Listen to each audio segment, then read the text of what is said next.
네, 오늘 이렇게 또 외대 통번역대학원에 합격한 찬호 씨를 모시고 인터뷰를 하게 됐습니다. 자, 시청자분들을 위해서 간단하게 자기소개 한번 부탁드려도 될까요? 네, 안녕하세요. 저는 이번에 외대 통대에 합격하게 된 김찬호라고 합니다. 네, 반갑습니다. 통대를 가는 사람들은 대체 어떤 사람들인가? 많은 분들이 궁금해하세요. 그래서 그동안 찬호 씨께서 영어 공부를 해온 어떤 학습 배경이라든지 입시를 시작하시기 전에 영어 실력은 어느 정도였는지 이런 것들에 대해서 좀 간략하게 말씀을 해주실 수 있을까요? 제 영어 실력은 제 입으로 말하기 좀 부끄럽지만 좋았어요. 왜냐하면 제가 어렸을 때 미국에 산 경험이 있었고 그 후에 꾸준히 영어에 관심이 있어서 영어 관련 활동을 굉장히 많이 했던 것 같아요. 고등학교 때도 영자신문부를 했었고 또한 봉사도 편지 번역을 했었고 그 후원자와 결연아동 간의 편지 번역, 심지어 과도 일단 프랑스어 과이긴 하지만은 이중 전공을 그 EICC로 했거든요. EICC 과에서 통번역을 공부했습니다. 제가 그 통번역 그 길을 걷기로 결정하기 전에도 굉장히 영어 관련 활동을 많이 했었기 때문에 굉장히 영어에 대한 관심이 많았던 것 같아요. 근데 영어에 대한 관심이 있었던 이유는 제가 미국이나 영국 쪽에 문화에 관심이 있었기 때문이기도 하죠. 때문에 그쪽 문화권에 계속 영어에 대한 관심으로 이어지고 결과적으로 통번역에 대한 제 지식이나 그런 관심으로 이어졌다고 볼 수 있을 것 같습니다. 네, 많은 국내파 분들이 좀 좌절하는 소리가 들리는 것 같고요. 네. 어쨌든 좋은 실력으로 시작을 했다. 근데 사실 국내파, 해외파 얘기를 하시는데 해외 갔다 와서도 영어 못하는 사람 엄청 많이 봤거든요. 외국에 다녀왔든 국내에서 계속 공부를 하든 중요한 거는 자신이 공부하는 거에 대한 흥미와 관심을 계속 꾸준히 가지고 열심히 노력하는 게 중요한 것 같아요. 단순히 미국에 갔다 왔다고 해서 영어를 갑자기 느는 것도 아니고 한국에만 쭉 있다고 해서 영어를 못하는 것도 아니에요. 제가 두 가지 경우 전부 다 봤기 때문에 그런 거에 좌절하실 필요는 없을 것 같아요. 네. 그러면 통번역대학원에 지원을 하시게 된 계기 같은 게 혹시 있었을까요? 제가 통대 대학원 진학을 결정할 때는 4학년 때였어요. 이제 제가 통번역사의 길을 결정하고 난 후에 앞으로 통번역사로 더 인정을 받으려면 더 스펙이 있어야 되지 않겠나? 또한 통번역 일을 딸 때 사람들을 더 알아두면 좋을 것 같아서 그리고 통번역에 필요한 공부를 더 하기 위해서 대학원 진학을 결심하게 되었습니다. 그러면 졸업 후에 어떤 비전이 있다라고 생각을 하고 지원을 준비를 하시게 됐나요? 사실 통번역사라는 직업을 고민할 때 약간 뭐 인공지능이나 그런 거에 대한 걱정이 있었어요. 근데 생각을 해보니까 인공지능이 그 정도로 발전하려면은 아직 시간도 있고 또한 분명히 인간이 통번역사가 줄 수 있는 무언가가 따로 있다고 생각하게 되어서 통번역사에 대한 직업을 진지하게 생각하게 되었습니다. 그러니까 통번역 일을 몇 번 해봤는데 제가 어떠한 대화가 잘 이루어지도록 제가 도왔을 때 느끼는 그 짜릿함 또한 성취감 등이 너무 마음에 들어서 통번역 대학원에 진학을 해서 통번역사가 되기로 결심을 했습니다. 학부 전공을 프랑스어를 전공을 하시고 그리고 EICC 통번역 학과죠. 통번역 학과를 이제 또 같이 하셨다고 했는데 그러면 그 학교에서 배운 것들을 기반으로 입시를 준비를 하셨나요? 예, 통번역 수업이 굉장히 일단 통번역 입문에는 굉장히 좋았다고 생각합니다. 하지만 그보다 더 도움이 됐던 거는 실제 통번역을 나가본 경험이었던 것 같아요. 제가 통번역을 언제 해봤었냐면 사실 제가 군대도 또 어학병으로 갔다 왔습니다. 그때 미군들이랑 한국군들 사이에서 그 통번역을 하면서 이 통번역 일이 어떻고 실제로 어떤 대접을 받고 그리고 제가 어떻게 행동해야 되는지 거기서 좀 많이 느꼈다고 할 수 있죠. 또한 학교에 돌아와서도 또한 통번역 관련 알바나 그런 일들, 교내외 그런 일들을 계속 하게 되면서 그런 실제 경험들이 제 통번역 실력 향상에 크게 도움이 됐던 것 같아요. 데드라인을 지키는 법이나 또한 그 상황에 맞는 어휘를 쓰는 법, 제가 실수를 하더라도 그걸 금방 무마하고 바로 넘어갈 수 있는 방법, 특히 이게 제일 중요합니다. 실수하더라도 자연스럽게 넘어갈 수 있는 방법. 아무 일이 없었다라는 듯이. 그게 제일 중요했던 것 같아요. 그러면 혹시 학원은 다니셨는지 여부도 보시는 분들이 많이 궁금해 하실 것 같아요. 예, 학원은 다녔습니다. 사실 저도 독학으로 해야 될지 아니면은 학교 수업만으로 충분할지 그걸 고민이 많이 했는데요. 결정적으로 학원을 가면은 선생님께서 세밀하게 코치도 해주시고 또한 문제 유형도 좀 어느 정도 파악할 수 있다는 점에서 굉장히 이득이라고 생각했고요.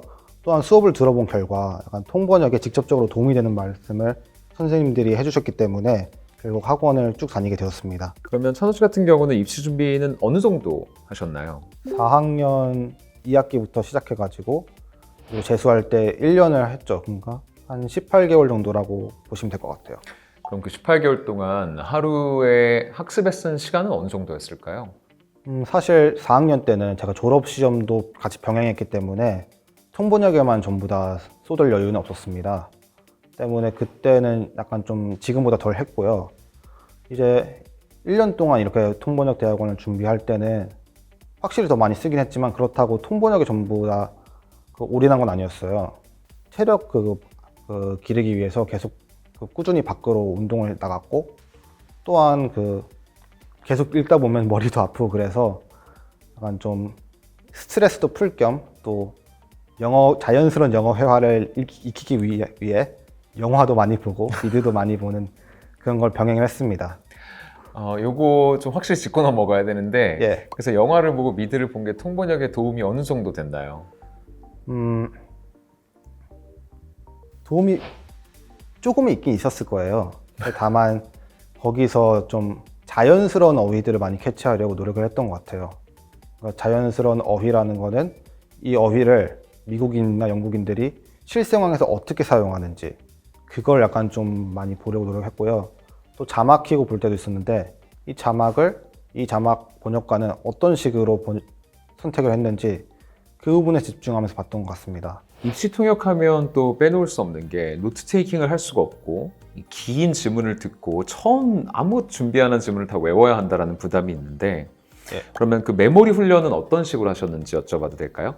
메모리 훈련은 그냥 사실 좀 훈련이라기보다는 계속 많은 지문을 연습을 했습니다. 왜냐면 제가 느끼기에 기억력이란 역시 근육과도 같아가지고 많이 쓸수록 점점 늘어난다고 믿었거든요. 때문에 딱히 기억력 증진을 위해서 어떤 특수한 행동을 한 건 아니고요. 그냥 꾸준히 지문들을 많이 연습했습니다. 또한 기억력 연습하는데 선생님께서 얘기해 주신 가시화가 많이 도움이 됐던 것 같아요. 물론 처음은 가시화였지만 이것을 제가 제 상황에 맞춰서 더 발전시키고 또한 제가 많이 접하는 환경에 좀 더 가시화를 좀 더 활용을 하면서 더 기억력이 나아졌던 것 같습니다. 또 통번역이라는 걸 공부를 할 때 그 텍스트의 단어 난이도 이런 것들 때문에 많은 분들이 좀 부담을 많이 느껴 하시는데 단어 책이나 아니면 단어 학습법에 대해서 추천하실 게 있을까요? 단어책은 따로 읽지 않았습니다. 왜냐하면 그런 단어책들 보면은 단어들이 전부 나열되어 있고 이게 어떻게 쓰이는지 예문이 있긴 있지만 그걸로 해서 파악은 할 수는 없다고 생각해요. 때문에 오히려 책을 통해서 공부를 하고 싶으시면은 그냥 영어 책이나 한국 책, 그냥 소설책이든 아니 과학책이든 종류 상관없이 그냥 책을 계속 읽으시는 걸 추천드립니다. 또한 기사문도 굉장히 도움이 많이 되고요. 특히 기사문 같은 경우에는 현재 지금 시사 용어들을 많이 얻을 수 있고요.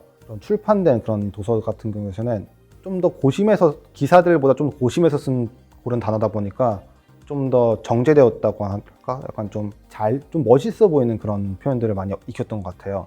여기서 더 중요한 거는 단어 자체의 뜻만 지금 얻으려고 하지 말고 그 단어를 어떻게 쓸 수 있고 또한 내가 어떻게 쓸 수 있고 그런 단어들 위주로 많이 외웠던 것 같아요.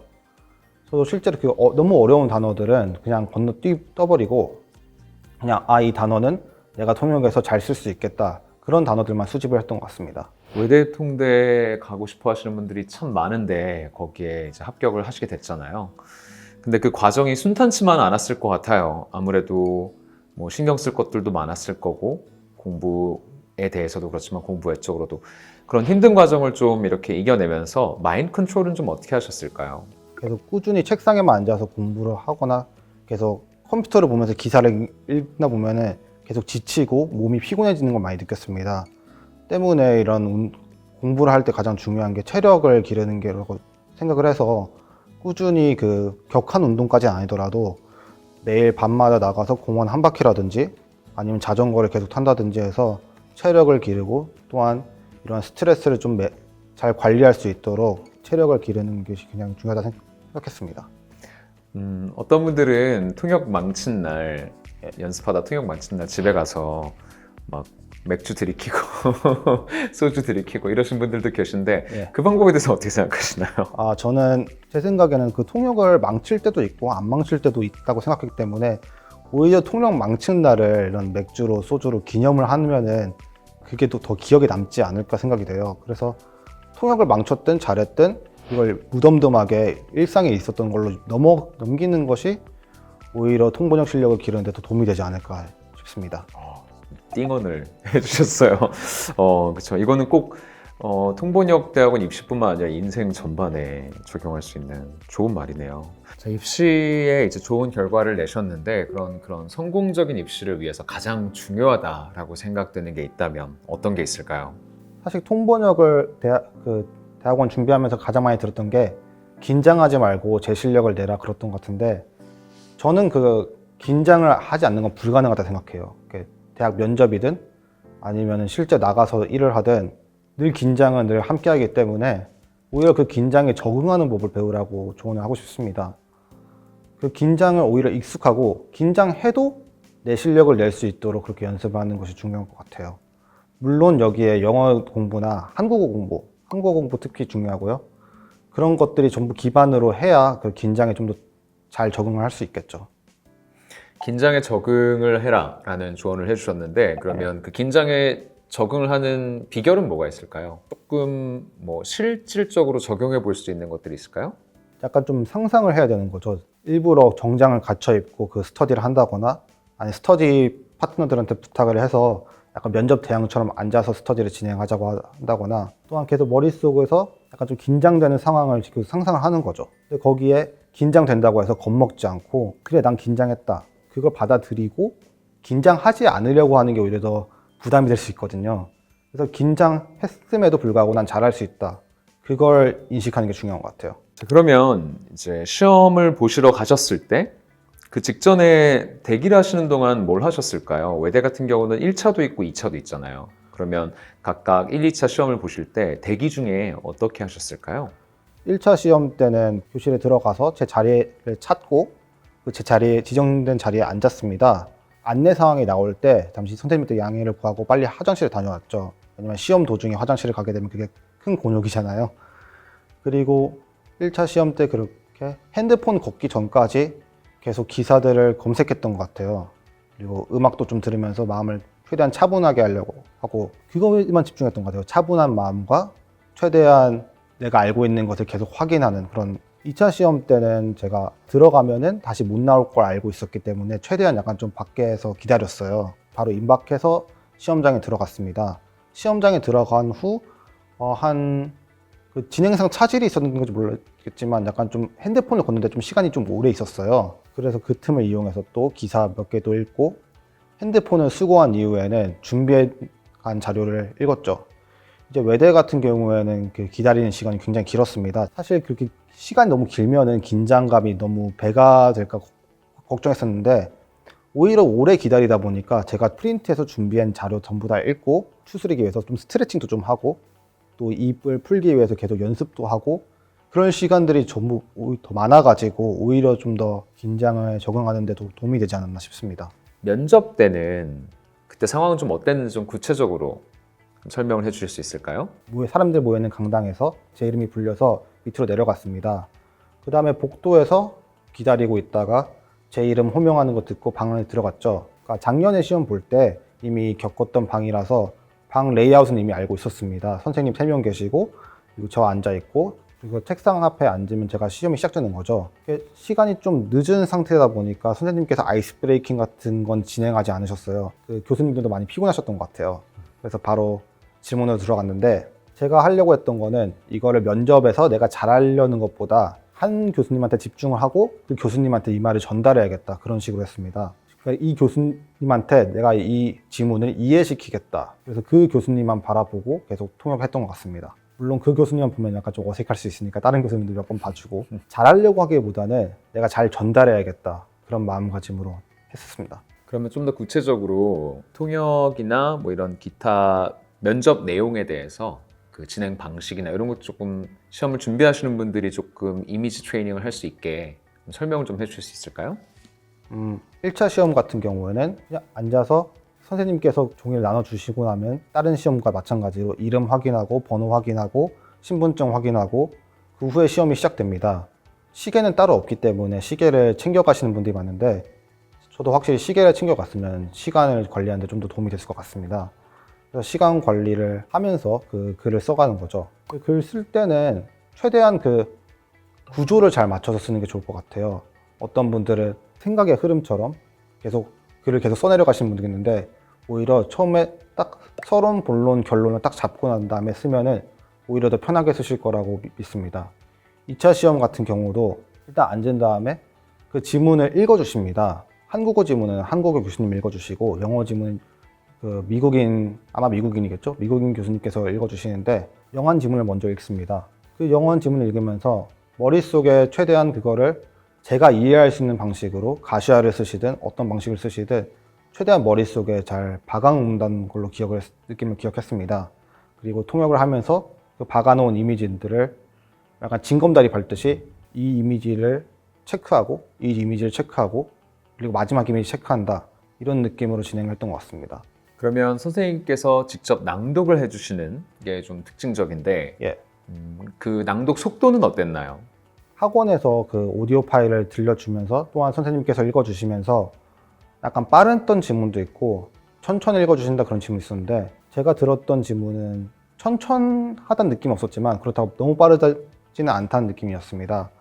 오히려 약간 좀 수험생들이 이거 잘 못 깨달으면 곤란하니까 일부러 또박또박 발음해 주시는 게 느껴졌습니다. 때문에 그런 지문을 못 알아듣거나 아니면 발음이 뭉개져서 안 들리면 어떡하지 그런 걱정을 하실 필요가 없을 것 같습니다. 그럼 체감상 지문의 길이는 보통이다, 짧다, 길다 어떻게 느껴지셨나요? 제가 시험을 2번 봤었는데 첫 번째 시험 때는 이 지문이 끝이 안 나는 것 같았어요. 계속 그렇게 돼서 한 2분 넘지 않았나? 제 체감상 그렇게 느껴졌는데 이번 지문은 오히려 너무 짧아서 당황했던 경험이 있습니다. 약간 좀 1분 30초 정도 됐던 것 같아요. 물론 그때 제가 시계가 없었기 때문에 정확한 시간을 말씀드릴 수 없겠지만은 그 지문은 정말 복불복인 것 같습니다. 약간의 운도 정말 들어가 있는 요소고 그 어떤 지문이 나오든 최대한 그 침착하게 그걸 정리해서 말하는 게 중요한 것 같습니다.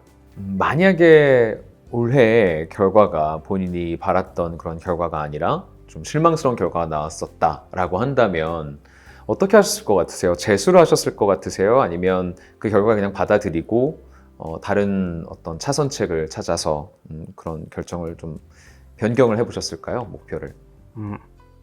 제가 말씀드렸다시피 이번이 재수였기 때문에 삼수는 정말 하기 싫었어요. 하지만 만약에 떨어졌다 싶으면은 그래도 한번 마지막으로 도전을 했을 것 같습니다. 근데 마지막인데 이 마지막이라는 심정으로 굉장히 공부도 더 열심히 하고 또한 이번에 외대만 지원했었는데요. 외대만 지원하지 않고 더 많은 대학원, 후기 대학원까지 전부 고려를 하면서 다른 커리어 초이스도 굉장히 적극적으로 탐색했을 것 같습니다. 자, 그럼 이제 벌써 마지막인데요. 이제 시험을 준비하시면서 이 영상을 보고 또 각오를 다지실 앞으로 수험생분들에게 좀 하실 말씀이 하나 있다면 마지막으로 한 말씀 해주시길 부탁드릴게요. 일단 이 영상을 보고 있다면은 통대에 관심이 있는 거잖아요.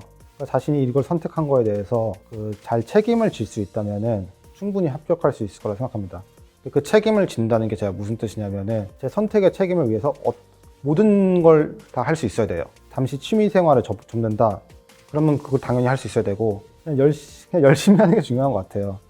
그리고 절대 이게 안 됐다고 좌절하지는 마세요. 왜냐하면 어차피 안 돼도 늘 기회는 계속 있고 다른 기회가 생길 수도 있고 정말 그냥 열심히 하라고 말씀드리고 싶어요. 그리고 파이팅입니다, 늘. 네, 의미 있는 말씀 해주신 것 같아요. 기회는 늘 있고 그 기회가 아니어도 다른 기회는 온다. 오늘 띵언을 여러 번 해주시네요. 네. 네, 아마 보시는 분들 굉장히 많이 도움 받으셨을 것 같고요. 오늘 이렇게 귀중한 시간 내주셔서 또 인터뷰 응해주셔서 감사하다는 말씀 드립니다. 고맙습니다, 찬호 씨. 네, 감사합니다.